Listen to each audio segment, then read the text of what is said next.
என்னாச்சு? மாமா ரொம்ப டென்ஷனா இருக்க மாதிரி இருக்கு. அக்கா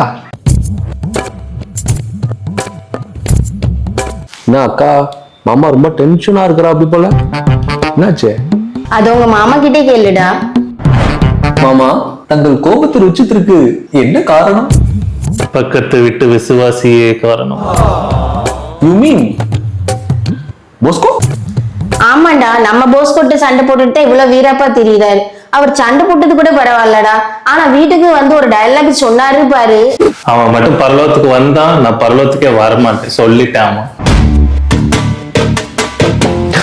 தாங்கள் அவ்வாறு கூறினீர்கள்? ஏன்டா செந்தமிழ்ல பேசுறேன்னு சொல்லி கொலையா கொள்ற? லின்சி, நீ சுட்ட பணியாரத்தை கொடுத்து அவன் வாயை க்ளோஸ் பண்ணு. நல்ல வேலை ஞாபகப்படுத்தினீங்க. கொஞ்சம் இருடா, வீட்டுக்கு பணியாரம் கொடுத்து அனுப்புறேன். என்னது பணியாரமா? போன வாரம் கொடுத்த கொழுக்கட்டையே டோல்கேட்ல நிக்குது. ஐயோ, நான் கிளம்புறேன்.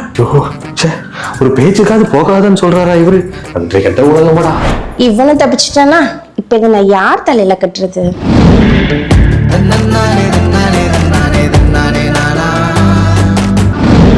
அப்புறம் நேற்று ரொம்ப கோமா இருந்தீங்க போல இருக்கு. உங்களுக்கு எப்படி தெரியும்? அதான் பெப்பர் பேன் ஸ்டேட்டஸ் வச்சிருந்தீங்களா வாட்ஸ்அப்ல, ஃபீலிங் ஆங்கிரிண்டு. என் பக்கத்து வீட்டுல ஒரு விசுவாசி இருக்கிறான். அவன் விசுவாசியா ஆதிவாசியானே தெரியல, உயிரை வாங்கிட்டு இருக்கிறான். அப்படி என்னன்னே பண்றான்? சும்மா விசாரிக்கிறேன்ற பேர்ல வீட்டுக்கு அதை வந்து தட்டுவான். பிரைஸலோட என்ன போஸ், காலையில இந்த பக்கம்? காலையிலேவா? விடிஞ்சு 4 மணி நேரம் ஆச்சு. வழியை விடுங்கண்ணே. அண்ணே உள்ள வாங்கினேன். சும்மா மாசம் மாசம் நின்னுக்கிட்டு. நம்ம வீடுதான். பைபிள் மணி 9:30.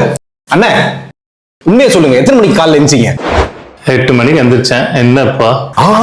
ஒரு விசுவாசி 8 மணி வரைக்கும் தூங்கலாமா? என்ன மாதிரி ஒரு 5 மணிக்கு எந்திரிச்சோமா, 20 அதிகாரத்தை படிச்சோமா, எத்த வெளியே வந்தமான்னு இருக்கணும். அதை விட்டுட்டு இப்படியா? என்ன போஸ், இன்னைக்கு ஓவர் பர்ஃபார்மன்ஸா இருக்கு. ஓபின்றது சரியாதான் இருக்கு. ஓபியா? என்ன எதுக்கு ஓபின்னு சொன்னீங்க? உன்ன மாதிரி ஓவர் பரிசுத்தவான்களுக்கு ஓபின் தயா பேரு. பரிசுத்தவானா? நான் கூட வேற என்னவோ நினைச்சிட்டேன். நீங்க என்ன ஓபினே கூப்பிட்டுக்கோங்க. I like it. ஓட்டுறது கூட தெரியாம உளறிட்டு இருக்கான்.